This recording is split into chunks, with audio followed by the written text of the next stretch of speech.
வணக்கம். ராணி கேட்டல் form YouTube நேயர்களுக்கு அன்பு வணக்கங்கள். எல்லாம் எப்படி இருக்கீங்க? நல்லா இருக்கீங்களா?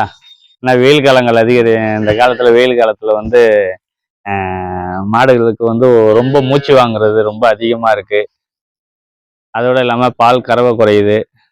இந்த இப்போ தீவன முறைகளை வந்து சில பேர் இப்படி தான் வைக்கணுமா அப்படிங்கிறது திரும்பவும் நம்ம ஃபாலோவர்ஸ் வந்து கேட்டுகிட்டே இருக்கிறாங்க. அவங்களுக்காக தான் இந்த வீடியோ. இப்படி தான் வைக்கிறோம் அப்படிங்கிற ஒரு விஷயத்தை வந்து இப்போ நான் உங்களுக்கு காட்டுறேன். கறவை மாட்டுக்கு ஏற்ற மாதிரி மாறிக்கும், தீவனங்கள் மாற்றிக்க வேண்டியது தான். ஆனால் இந்த முறையில் தான் வைக்கணும் அப்படிங்கிற ஒரு விஷயத்த வந்து நான் இப்போ உங்களுக்கு டெமோ செஞ்சு காட்டுறேன். சரிங்களா? நம்ம சேனலை வந்து ஃபாலோ பண்ணுங்கள், லைக் பண்ணுங்கள், ஷேர் பண்ணுங்கள். உங்களுக்கு தெரிஞ்சவங்களுக்கு வந்து இதை அனுப்பி வைங்க. இதில் நான் போடுற வீடியோ என்னுடைய சொந்த அனுபவத்தை மட்டும்தான் நான் போடுறேன். சரிங்களா? வேற அனுபவத்தை வந்து நான் செய்யலை. நான் வந்து ஒரு 12-13 வருஷமா நான் என்னுடைய அனுபவத்தில் என்னென்ன கிடைச்சிதோ அதை தான் உங்களுக்கு சொல்கிறேன். அது உங்களுக்கு நல்லா இருந்துச்சுனால் அதை வந்து ஃபாலோ பண்ணுங்க. சரிங்களா? சரியில்லை அப்படிங்கும்பொழுது நீங்கள் ஃபாலோ பண்ணுறதை வந்து அவாய்ட் பண்ணிவிடுங்க. ஏன்னா இது மாதிரி செஞ்சு யாரும் வந்து சொல்லலை, இருந்தாலும் வந்து உங்களுக்கு சொல்கிறேன். இது வந்து வேற யாருடைய இதை வந்து அவங்க பண்றாங்க அப்படிங்கிற ஒரு விஷயத்த நான் சொல்லலை. என்னுடைய அனுபவத்தை தான் நான் சொல்றேன். உங்களுக்கு வந்து நல்லா இருந்துச்சு அப்படின்னா இதை ஃபாலோ பண்ணி செய்யுங்க. உங்களுக்கு தெரிஞ்சவங்களுக்கும் நம்ம சேனலை வந்து சொல்லி ஃபாலோ பண்ண சொல்லுங்க. ஓகேங்களா? வாங்க அந்த வீடியோ போவோம். இப்போ வந்து பாருங்க, நம்ம தீவனத்தில் இதில் வந்து என்னென்ன சேர்த்து அரைச்சிருக்கோம் அப்படின்னா வந்து நாங்கள் நெல் சேர்த்துக்கிட்டோம். சரிங்களா? ஓனாக வந்து நாங்கள் அரைக்கணுங்கிறதுக்காகவே வந்து நெல், முத்துசோளம், பருத்தி கொட்டை, சோயாபீன்ஸ் வந்து கொஞ்சம் கம்மியாக சேர்த்துட்டோம். அதே மாதிரி வந்து வெந்தயம் சேர்த்துக்கிட்டோம். 100 கிலோவுக்கு ஒரு 3 கிலோ அப்படிங்கிற மாதிரியான வெயில் காலம் இருக்குது. அப்படிங்கிறனால பாருங்கள், இந்த அளவுக்கு வந்து நாங்கள் இதுலேயே வந்து நெல் தவிடும் இருக்குது பாருங்கள். ஏன்னா நெல்லாவே நாங்கள் வந்து இதில் சேர்த்துக்கிட்டோம்.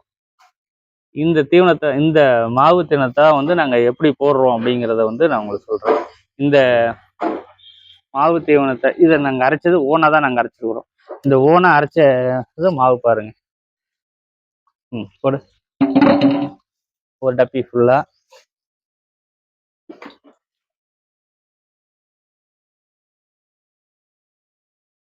இப்போ நாங்கள் இதில் 2 டப்பி போட்டிருக்கோமா, அதே 2 டப்பிக்கு நாங்கள் வந்து 4 டப்பி வந்து தண்ணி அதே அளவில் ஊற்றுறோம். 1க்கு 2ங்கிற மாதிரி.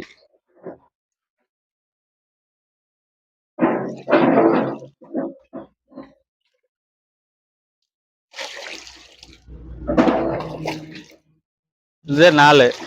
இந்த 4 ஊற்றி இந்த பக்கெட்டை வந்து என்ன செய்கிறோம் அப்படின்னா 2 மணி நேரம் வந்து ஊற வைக்கிறோம்.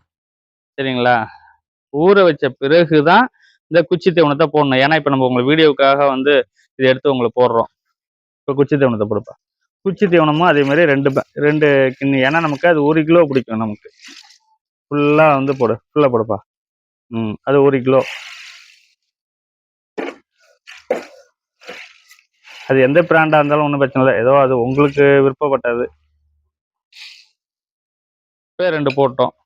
இதில் வந்து இப்போ மாட்டுக்கு தேவையானதுன்னா, இப்போ பால் கறவை வந்து 5 லிட்டரு கீழே இருக்கிற மாடு அப்படின்னா வந்து நாங்கள் கால்சியம் மேக்ஸிமம் கொடுக்க மாட்டோம், கம்மியாக தான் கொடுப்போம். இதே 5 லிட்டருக்கு மேலே கறவை உள்ள மாடு அப்படின்னா வந்து நாங்கள் இந்த கால்சியம் டானிக் வந்து நாங்கள் கொடுத்துருவோம். இந்த கால்சியம் டானிக் வந்து ஒரு மாட்டுக்கு நாங்கள் ஒரே விலையாக கொடுத்துருவோம். எந்த கம்பெனி அப்படிங்கிறதுலாம் இல்லை, அவங்கவுங்களுக்கு விருப்பப்பட்ட கம்பெனி நீங்கள் வந்து கொடுங்க. ஏன்னா இப்போ நம்ம எங்களுக்கு வந்து இந்த கம்பெனி தான் இப்போ நாங்கள் கொடுத்துட்ருக்குறோம். இது குளுக்கோ பூஸ்ட் எதுக்கு கொடுக்குறோம் அப்படின்னா, அந்த மாட்டுக்கு வந்து இப்போ வெயில் கொஞ்சம் சத்து கம்மியாக இருக்குது அப்படின்னா அதுக்கு அது மாதிரி கொடுப்போம். கொடுத்து கால்சியத்தை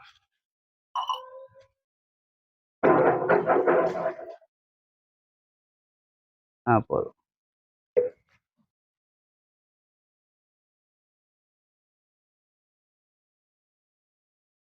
ஓகே, போட்டுக்கிண்டு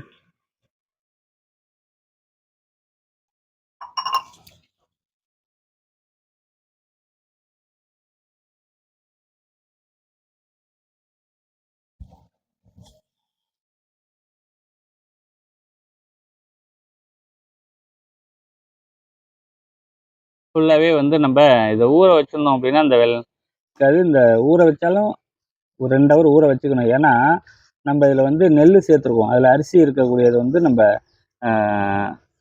கேஸ் வந்து அதில் ஃபார்ம் ஆகும் மாட்டுக்கு. நாங்கள் அப்படியே போட்டோம் அப்படின்னா வந்து மாட்டுக்கு அது வந்து ஒத்துக்காது. இந்த முறையில் இப்போ நம்ம இதை பண்ண மாதிரி நல்லா பிசைஞ்சு இந்த தீவனத்தை நம்ம கொண்டு போயிட்டு என்ன செய்கிறோம், மாட்டுக்கு நேரடியாகவே நம்ம கொடுத்தோம் அப்படின்னா மாடு வந்து அது எடுக்கவே எடுக்காது. வாயை வந்து எடுக்கவே எடுக்காது. அப்படியே ஃபுல்லாக சாப்பிட்ட பிறகுதான் வெளியிலேயே எடுக்கும். ஏன்னா அந்த அளவுக்கான அந்த தீவனங்கள் வந்து நல்லா இருக்கும். நீங்க இதை வந்து சாப்பிட்றதுக்கு அதை என்ன செய்வாங்க அப்படின்னா, அது கொடுக்கறதுக்கு பைப்பிடுவாங்க. இதே மாதிரி கொடுத்தோன்னா தண்ணி குடிக்காது, மாடு வயிறு எடுக்காது அப்படின்னு சொல்லுவாங்க. ஆனா அது வந்து ஒரு உண்மை கிடையாது. இதை வந்து நீங்க கொடுங்களேன், அந்த மாடு வந்து எவ்வளவு ருசிச்சு சாப்பிடுதுன்னு பாருங்க. அதனாலதான் இந்த முறையில நம்ம கொடுத்தோம் அப்படின்னா அந்த மாட்டுக்கு வந்து எந்த பிரச்சனையுமே இல்லாம வந்து சாப்பிடுவோம். செரிமான கோளாறு வராது, செரிமான கோளாறு இருக்காது. ஓகேங்களா? சாப்பிட்ட பிறகு வேணும்னா வந்து பசுந்தை இது தண்ணி கொடுத்துக்கலாம். நீங்க வெறும் பச்சை தண்ணியை நீங்க வச்சீங்க அப்படின்னா வேணுங்கிற அளவுக்கு வந்து தண்ணி குடிச்சுக்கணும். இந்த முறையில மட்டும்தான் மாட்டுக்கு தீவனம் வைக்கணும். நீங்க இந்த முறையில மாட்டுக்கு தீவனம் வச்சீங்க அப்படின்னா மாட்டுக்கு வந்து இறப்பு வராது, செரிமான கோளாறு வராது, எந்த ஒரு பிரச்சனையுமே மேக்சிமம் மாடுகளுக்கு வராது. ஏன் இந்த தீவனம் வந்து நாம் வந்து ஓனா வந்து தயார் பண்ணணும் அப்படின்னு நான் சொல்றேன் அப்படின்னா, ஏன்னா இப்ப நிறைய தீவன கம்பெனிகளை வந்து நான் குறை சொல்றேன்னு நான் சொல்லலை. ஏன்னா விலை கட்டுப்படி ஆகலை, அவ்வளவுதான். அதான் பிரச்சனையே. ஒரு 27 ரூபா 30 ரூபா அப்படிங்கிற விலையில நமக்கு அந்த தீவனத்தை நம்ம உற்பத்தி பண்ணி நம்ம செய்யும் பொழுது நமக்கு அதுல என்ன லாபம் கிடைச்சிடுது? இந்த பண்ணையாளருக்கு வந்து மாட்டு பண்ணையில வந்து நம்ம செய்யறோம். ஏன்னா செலவு எந்த அளவுக்கு குறைச்சி பசுந்தீவனத்தை அதிகரிச்சு நம்ம வந்து சரி பண்றோமோ அந்த அளவுக்கு அப்பதான் நம்மளால லாபத்தை எடுக்க முடியும். நம்ம வந்து பசுந்தீவனத்தை வந்து அதிகமா கொடுக்கணும். அதே மாதிரி வைக்கோல் கண்டிப்பா வந்து மாட்டுக்கு ஒரு நாளைக்கு 2 வேளை வைக்கோல் கொடுக்கணும், காலையிலேயும் மாலையிலேயும். மாடு நின்று அசைப்படணும். அதே மாதிரி வந்து நம்ம சோளத்தட்டுங்கிறதுலாம் இப்பெல்லாம் மறந்துட்டாங்க. வந்து மலாட்டை கொடி, சோளத்தட்டை இதெல்லாம் வந்து அதெல்லாம் கண்டிப்பா மாட்டுக்கு கொடுத்தாதான் மாட்டுக்கான அந்த புரோட்டீன் சத்து வந்து அதிகரிக்கும். நம்ம பசுந்தீவனத்தை மட்டுமே கொடுத்துட்டு இருந்தோம்னு வச்சுங்களேன், அந்த பசுந்தீவனம் என்ன பண்ணும், அந்த மாட்டுக்கு எப்பொழுதுமே சாப்பிட்டுட்டே இருக்கும். கழிச்சது தான் அந்த கழியும் மாட்டுக்கான உடம்பு சத்துக்கள் வந்து பிடிக்காது. ஆனா நம்ம மாட்டுக்கு வந்து என்ன கொடுக்கணும், இந்த அந்த தீவன முறையிலேயே வந்து அடர் தீவனம் அப்படிங்கிறது தனியாகவும் பசுந்தீவனம் தனியா இருக்கு. சரிங்களா? தீவன முறைகளே வந்து நிறைய விஷயங்கள் இருக்கு. நம்ம அதை வந்து நம்ம கண்ணும் கருத்துமா பார்த்து நம்ம செய்யணும். ஒரே தீவனத்தை வந்து டெய்லி பால் கறப்போம், பசுந்தீவனத்தையே போட்டுக்கிட்டு இருப்போம். அப்படிங்கும்போது அதுக்கு அந்த மாட்டுக்கு வந்து போர் அடிச்சு போகும். சரிங்களா? வைக்கோல் போட்டாதான் அந்த மாட்டுக்கு வந்து அசை போடக்கூடிய தன்மை வந்து எதுல வருது அப்படின்னா வந்து இந்த காஞ்ச புல்ல தான் வரும். அதை வந்து நீங்க கண்டிப்பா போடுங்க. இந்த முறையில வந்து தீவனங்கள் வந்து மாடுகளுக்கு கொடுக்கும்போது மாட்டுல எந்த ஒரு பிரச்சனையும் வராது, மாடு வந்து நல்லா இருக்கும். அப்படிங்கிறது என்னுடைய அனுபவத்துல இருக்கிற நான் பார்த்த உண்மை. அதனாலதான் வந்து உங்களுக்கும் அந்த ஒரு விஷயத்த நான் சொல்றேன். நீங்களும் அந்த ஒரு விஷயத்த வந்து பின்பற்றி இந்த மாட்டுப்பண்ணையில வந்து லாபந்தர மாட்டுப்பண்ணையா நீங்க கொண்டுட்டு வரலாம் அப்படிங்கிறது என்னுடைய கருத்துக்கள். இதுல முக்கியமான ஒரு விஷயங்கள் என்ன அப்படின்னா வந்து தீவன முறையில தான் வந்து நமக்கு லாபங்கள் வருதா வரலையா அப்படிங்கிற ஒரு விஷயத்த நம்ம வந்து எடுக்கிறோம். தீவன முறைகள் தான், தீவன முறைகள், மாடு நம்ம பார்த்துக்கிறது, மாட்டினுடைய அமைப்பு. சரிங்களா? மாடுகள் வந்து எல்லாருமே மாடுகள் தான் அப்படின்னா மாடுன்னு வாங்கி கட்டிட்டோம் அப்படின்னா மாட்டு பண்ணை ஆகிடாது. அதை வந்து இந்த முறைகள்லாம் வந்து நம்ம பார்த்தாதான் சரியா இருக்கும்.